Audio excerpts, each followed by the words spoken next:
మన అమ్మాయి జీవితం ఎక్కడ పాడైపోతుందోనని తన జీవితాన్నే త్యాగం చేసుకుని వెళ్ళిపోయింది. నేను ఆర్థికంగా దెబ్బతిన్నానని తన ఆస్తిని కూడా వదిలేసి వెళ్ళిపోయింది. భార్గవి ఇప్పుడు మనకి చేసిన దాంతో పోలిస్తే మనం తనకి చేసింది ఏమాత్రం. మీరేం చేస్తారో ఎలా చేస్తారో నాకు తెలియదు. దయచేసి భార్గవిని తీసుకుంటండి. చూడు, ఆ అమ్మాయిని కిడ్నాప్ చేయడం వల్ల ఒక్క పైసా కూడా రాలేదు కాబట్టి అనుకున్నట్టుగా 1,00,000 రూపాయలు ఇవ్వడం కుదరదు. ఈసారికి ఒక 50,000 తీసుకొని వెళ్ళు. నా మనవణ్ణి తీసుకొస్తాన్నారు కదా, ఏమైనా ప్రయత్నాలు చేశారా? ఇప్పుడు రాత్రి అయింది కదా, మాట్లాడండి. మీరు నా ఎదురుగా మాట్లాడితే గాని నేను మీరు చెప్పే మాట నమ్మను. మాట్లాడండి. నువ్వు నన్ను ప్రశాంతంగా ఊపిరి తీసుకొనివ్వవు కదా. సరే, లోపలికి వెళ్ళి నంబర్ తీసుకొస్తాను, మాట్లాడతాను.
ఏమైందమ్మా? ఆ ఫోటో చూసి ఏడుస్తున్నావేంటి? ఇది అమ్మ నాన్నల ఫోటో.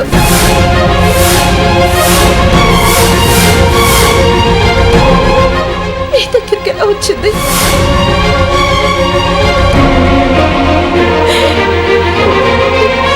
ఏంటమ్మా నువ్వు చెప్పేది నిజమా? నువ్వు రాఘవయ్య కూతురువా?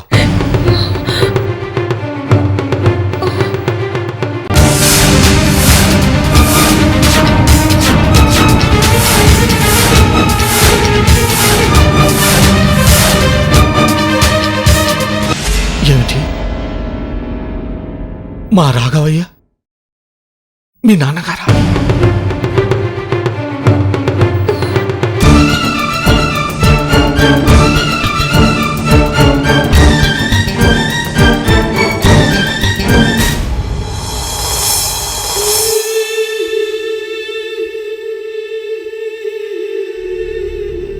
నిజంగా భగవంతుడున్నాడమ్మా. నువ్వు ఆ పుణ్య దంపతులకు పుట్టిన బిడ్డవు కాబట్టే నా బిడ్డగా నిన్ను పంపించాడు. నువ్వు చేరాల్సిన చోటుకే చేరావమ్మా. మీ నాన్నతో నాకున్న బంధం గురించి చాలామంది చాలా రకాలుగా అనుకుంటారు. కొంతమంది స్నేహితుడంటే, ఇంకొంతమంది బంధువు అంటారు, మరికొంతమంది ఏమో ఆత్మీయుడు అంటారు. కానీ నా వరకు మీ నాన్న నాకు దేవుడితో సమానమమ్మా.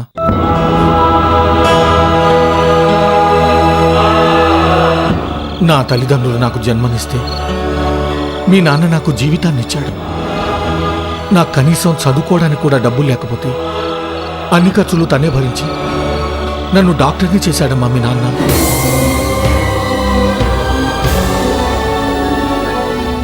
ఆ తర్వాత నా భార్య పురిట్లోనే బిడ్డను పోగొట్టుకున్నప్పుడు ఒక డాక్టర్ నయ్యుండి కూడా నా బిడ్డను కాపాడుకోలేక నా భార్యకు ఏం సమాధానం చెప్పాలో తెలియక కుమిలిపోతున్న క్షణాల్లో కవల పిల్లలు పుట్టిన నీ తండ్రి నాకు విద్యాదానమే కాకుండా సంతానదానం కూడా చేశాడమ్మా.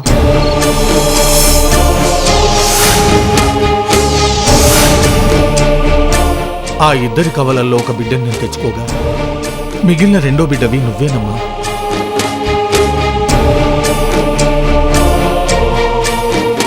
అప్పుడు పసిబిడ్డగా వచ్చిన మీ అక్క నా భార్య ప్రాణాలు కాపాడితే ఇప్పుడు మళ్ళీ నువ్వు వచ్చి ఆ తల్లి ప్రాణాలు కాపాడావు.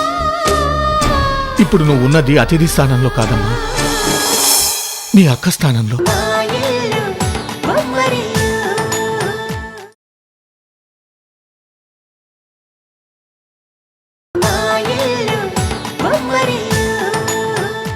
ఇప్పుడు నువ్వు ఉన్నది అతిథి స్థానంలో కాదమ్మా, మీ అక్క స్థానంలో.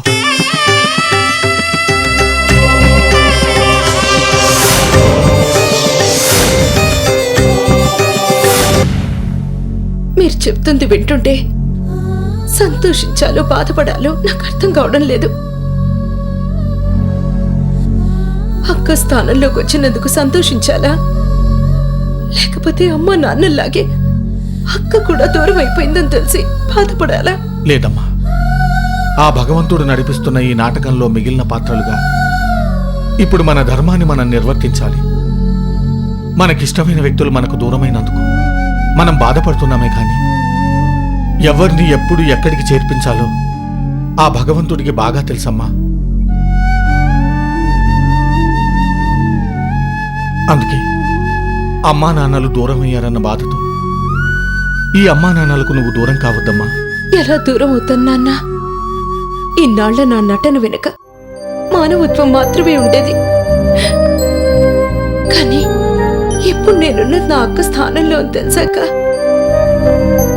నా బాధ్యత కూడా పెరిగింది నాన్న. అయినా ఆ భగవంతుడు ఒక దగ్గర కోల్పోయిన తల్లిదండ్రుల ప్రేమను ఇంకో దగ్గర ఇస్తుంటే ఆ చోటును కూడా వదిలి నేను ఎలా వెళ్ళగలను? నేను ఇప్పటికీ మీ దగ్గరే ఉంటాను నాన్న.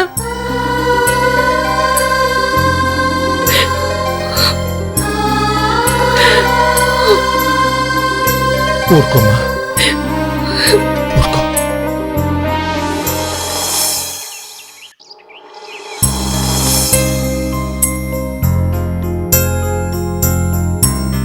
మున్ని, ఓ ఇక్కడున్నావా? నా బంగారు తల్లి కదూ, తినమ్మా. నేను తిన్ను, నాకు మమ్మీ కావాలి. మమ్మీ వచ్చి తినిపిస్తేనే తింటాను. మీ మమ్మీ ఊరికెళ్ళింది కదమ్మా, సాయంత్రం వచ్చేస్తుంది. అప్పుడు మమ్మీ చేత్తో తిందు గాని ఈ ఒక్కసారి నా చేత్తో తినమ్మా. నేను తిన్ను. ఆ. నువ్వు రోజు ఇలాగే అబద్ధం చెప్తున్నావు. మమ్మీ వచ్చేంత వరకు నేను తిన్ను. నా బుజ్జి కదమ్మా, నా బంగారు తల్లి కదూ, తినమ్మా. నేను తిన్ను. మమ్మీ వచ్చేంత వరకు నేను తిన్ను. ముని, ముని, మమ్మీ వచ్చేంత ఆగమ్మా. వరకు నేను తిన్ను. తినమ్మా, అన్నం తిను. మమ్మీ ముని, వచ్చేంత వరకు నేను ఆగమ్మా, తిన్ను. ఆగు తల్లి, నాకు తిను. మమ్మీ కావాలి. నేను తిన్ను. చూడమ్మా, అన్నం తినమంటే ఎలా పరిగెడుతుందో. ఎందుకమ్మా అన్నం తినట్లేదు? నాకు మమ్మీ కావాలి. మమ్మీ తినిపిస్తేనే తింటాను. మమ్మీ వచ్చేస్తుందమ్మా. వచ్చేటప్పుడు నీకు బోల్డ్ అని చాక్లెట్లు, బొమ్మలు తీసుకొస్తుంది కదా. మరి వాటితో ఆడుకోవటానికి బలం కావాలి కదా. అందుకే నువ్వు బాగా అన్నం తినాలి. ఆయా పోనీ మీ మమ్మీ వచ్చేంత వరకు ఈ ఆంటీ చేత్తో తినాలి, సరేనా? నాకు ఆంటీ వద్దు, ఎవరు వద్దు. నాకు మమ్మీ కావాలి. నాకు మమ్మీ కావాలి. ఏంటి గొడవ? పాప మమ్మీ కావాలి మమ్మీ కావాలంటూ అన్నం తినకుండా మారం చేస్తుంది బాబు. నాకు మమ్మీ కావాలి. మమ్మీ మమ్మీ కావాలి. నాకు మమ్మీ కావాలి. నాకు మమ్మీ కావాలి.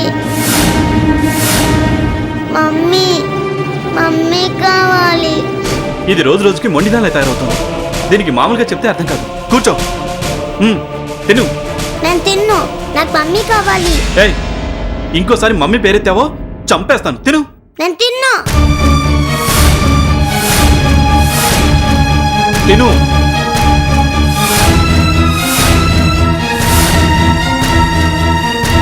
తిను. నేను తిన్ను. తినమ్మా. నేను తిన్ను. నాకు మమ్మీ కావాలి. చెప్తుంటే నీకు కాదు. తిను. నేను తిన్ను.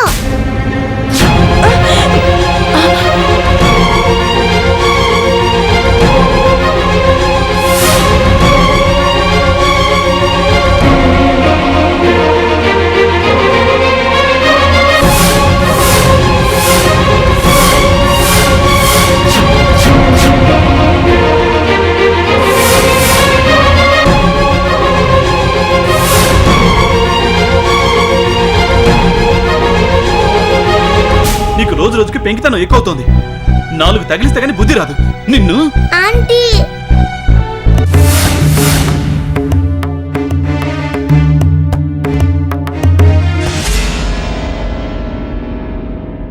వద్దండి, కొట్టొద్దు. చిన్నపిల్లలు అన్నాక అల్లరి చేయడం సహజం. వాళ్ళకి మెల్లిగా సర్ది చెప్పుకోవాలి. నాకేం కాలేదు కానీ మీరు ఆఫీస్కి వెళ్ళండి. రక్తం కారుతుంటే ఏం కాలేదంటారేంటండి? చూడు, నీ వల్ల ఆంటీకి ఎంత దెబ్బ తగిలిందో.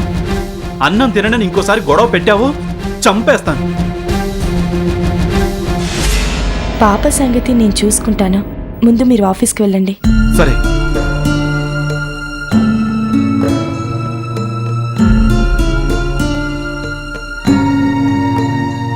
ఎందుకమ్మా భయం?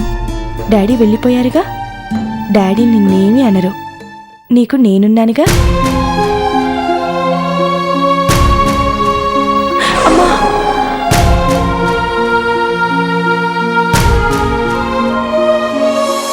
అమ్మ గుర్తొచ్చిందా?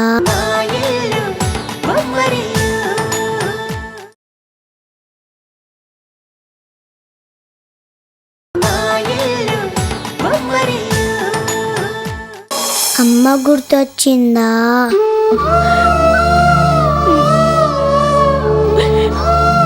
పోనీ నిన్నమ్మ అని పిలిస్తే నొప్పి తగ్గిపోతుందా?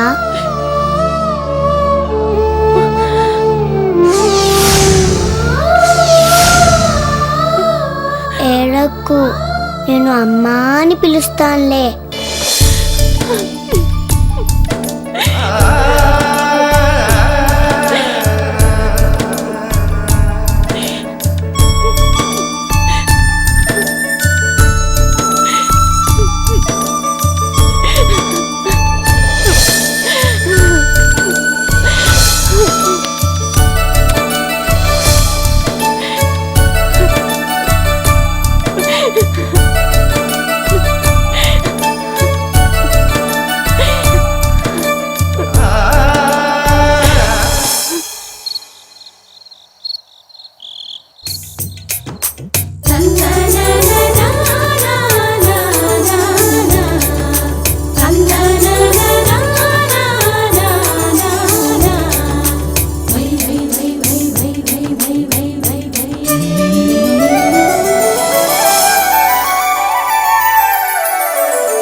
ఏంటమ్మా అలా చూస్తున్నావు? సారీ ఆంటీ, నా వల్లే మీకు దెబ్బ తగిలింది కాదా? బాగా నొప్పిగా ఉందా? నీ చిట్టి చేయి తగిలిందిగా, నొప్పి పోయింది. ఆంటీ, నిన్ను మమ్మీ అని పిలవచ్చా?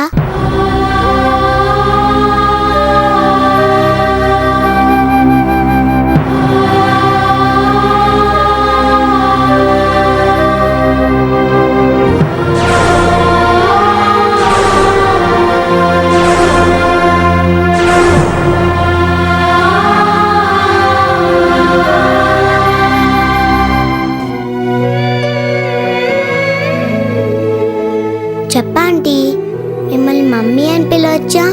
నాకు మమ్మీగా నుండుంటే నీలాగే నన్ను బాగా చూసుకునేదిగా. ఇంకా డాడీ నన్ను కొట్టడానికి వచ్చేటప్పుడు నీలాగే దగ్గర తీసుకునేదిగా. అందుకే మిమ్మల్ని మమ్మీ అని పిలవాలనిపిస్తుంది. చెప్పాంటీ, మిమ్మల్ని మమ్మీ అని పిలవచ్చా?